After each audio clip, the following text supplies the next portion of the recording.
अभी तक इस बात को लेकर अटकलें लगाई जा रही थी कि अखिलेश यादव लोकसभा का चुनाव लड़ेंगे या नहीं लड़ेंगे, और अगर लड़ेंगे तो वो सीट कौन सी होगी। अटकलें इस बात को लेकर भी थी कि क्या अखिलेश यादव उत्तर प्रदेश की राजनीति से अलग होकर अब दिल्ली की राजनीति करेंगे। इन तमाम अटकलों पर विराम लग गया है, तमाम तरीके की बातों पर ब्रेक लग गया है, क्योंकि अखिलेश यादव ने संकेत दे दिए हैं कि वो 2024 के लोकसभा चुनाव में क्या करने वाले हैं। दोस्तों, अखिलेश यादव एक बार फिर कन्नौज पहुंचे, जहां उन्होंने समाजवादी पार्टी के नेताओं और कार्यकर्ताओं से लंबी बातचीत की, उनके साथ बैठकें की। दावा यहां तक किया जा रहा है कि अब अखिलेश यादव कन्नौज से लोकसभा चुनाव लड़ेंगे और 2019 में डिंपल यादव को मिली चुनावी शिकस्त का बदला बीजेपी के सुब्रत पाठक से लेंगे। दोस्तों, 2019 में डिंपल यादव इस सीट पर चुनाव हार गई थी और उनको हराया था सुब्रत पाठक ने, लेकिन इस बार डिंपल यादव मैनपुरी से चुनाव लड़ रही हैं। मौजूदा वक्त में वो मैनपुरी की सांसद भी हैं। आदित्य यादव बदायूं से लड़ रहे हैं, धर्मेंद्र यादव आजमगढ़ से लड़ रहे हैं और अक्षय यादव फिरोजाबाद से। ऐसे में अखिलेश यादव ने अपने लिए कन्नौज की सीट सेलेक्ट कर ली है। अखिलेश पहले भी कन्नौज के सांसद रहे हैं और कन्नौज समाजवादी पार्टी का पुराना गढ़ है। अखिलेश यादव सुब्रत पाठक से बदला लेने के लिए कन्नौज से चुनाव लड़ेंगे।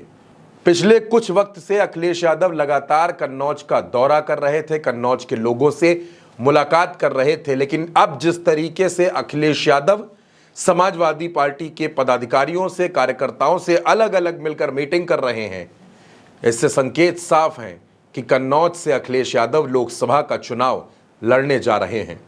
असल में पहले इस बात की चर्चा थी कि अखिलेश यादव लोकसभा का चुनाव नहीं लड़ेंगे, बल्कि वो पूरा फोकस चुनाव प्रचार पर करेंगे, लेकिन अब अखिलेश यादव कन्नौज से चुनाव लड़ने जा रहे हैं।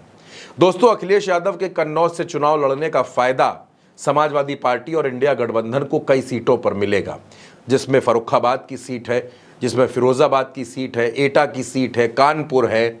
यानी इन तमाम सीटों पर अखिलेश यादव का कन्नौज से चुनाव लड़ना निर्णायक भूमिका निभा सकता है। कन्नौज की पूरी बेल्ट में अखिलेश यादव के चुनाव लड़ने से समाजवादी पार्टी और कांग्रेस दोनों को फायदा मिलेगा।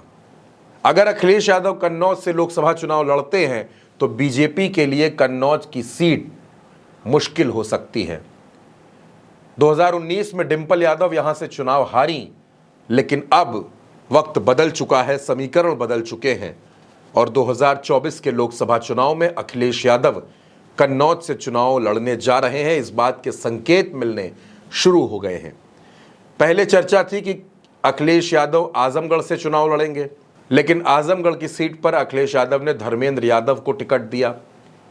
खबरें इस बात की भी थी कि आजम खान की बात को मानकर अखिलेश यादव रामपुर से लोकसभा का चुनाव लड़ेंगे, लेकिन अखिलेश रामपुर से भी चुनाव नहीं लड़े, लेकिन अब वो कन्नौज से लोकसभा चुनाव लड़ सकते हैं। तैयारियां तेज हो गई हैं।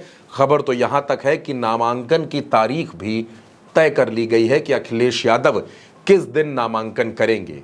दोस्तों, अगर अखिलेश यादव कन्नौज से चुनाव लड़ते हैं तो कन्नौज का चुनाव तो दिलचस्प होगा ही, इसके साथ साथ कन्नौज के आसपास की 6-7 सीटें, वहां पर भी लोकसभा का चुनाव बेहद रोचक, बेहद दिलचस्प और भारतीय जनता पार्टी के लिए चुनौतियों भरा हो जाएगा।